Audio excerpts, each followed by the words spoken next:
নমস্কার। শ্রীমদ্ ভাগবত গীতা ধ্যান যোগ ষষ্ঠ অধ্যায় শ্লোক 13 এবং 14।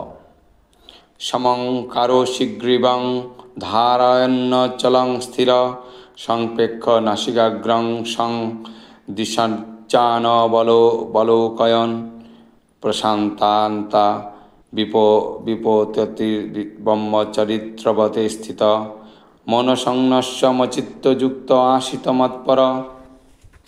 অনুবাদ: শরীর, মস্তক ও গ্রীবাকে সমানভাবে রেখে এবং অন্যদিকে দৃষ্টি নিক্ষেপ না করে নাসিকার অগ্রভাগে দৃষ্টি নির্বন্ধপূর্বক প্রশান্তাত্মা, ভয়শূন্য ও ব্রহ্মচর্যব্রতে স্থিত পুরুষ মনকে সমস্ত জড় বিষয় থেকে প্রত্যাহার করে আমাকে জীবনের চরম লক্ষ্য রূপে স্থির করে এবং হৃদয়ে আমার ধ্যানপূর্বক যোগ অভ্যাস করবেন।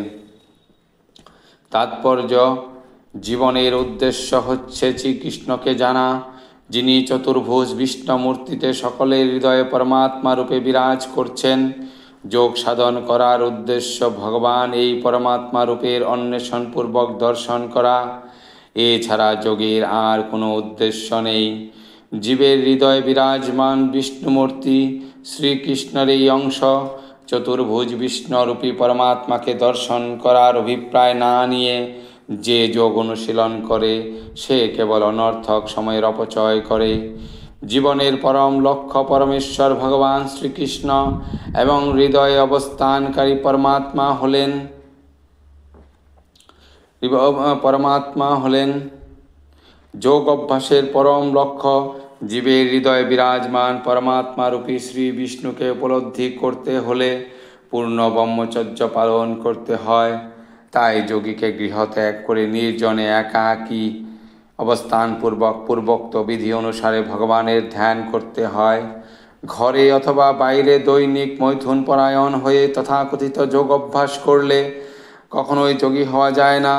সংযত মনে সব রকমের ইন্দ্রিয় তর্পণ, বিশেষত যৌন জীবন পরিত্যাগের অভ্যাস করতে হয়।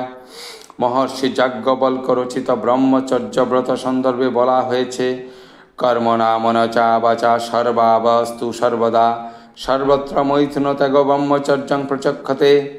সব রকম পরিস্থিতিতে সর্বদা এবং সর্বত্র কায়মনোবাক্যে পূর্ণরূপে মৈথুন পরিত্যাগ করাকে বলা হয় ব্রহ্মচর্য। মৈথুন পরায়ণ ব্যক্তি কখনোই যথার্থ যোগ সাধন করতে পারে না। তাই শৈশব থেকেই ব্রহ্মচর্য পালন করার শিক্ষা দেওয়া হয়। যখন যৌন জীবন সম্বন্ধে কারো কোনো ধারণাই থাকে না, বৈদিক সংস্কৃতি অনুসারে শিশুকে 5 বছর বয়সে গুরুকুলে প্রেরণ করা হয়।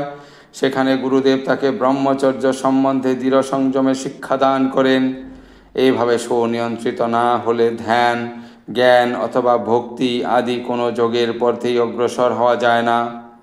শাস্ত্রের বিধান অনুসারে বিবাহিত জীবনযাপন পূর্বক যে সুনিয়ন্ত্রিতভাবে কেবল নিজের স্ত্রীর সঙ্গ করে তাকে ব্রহ্মচারী বলে গণ্য করা হয়। এই ধরনের সংযত গৃহস্থকে ভক্ত সম্প্রদায় গ্রহণ করতে পারে, কিন্তু জ্ঞানী বা ধ্যানী সম্প্রদায় গৃহস্থ ব্রহ্মচারীকেও গ্রহণ করে না। তাদের জন্য পূর্ণ ব্রহ্মচর্য পালন করা অবশ্য কর্তব্য।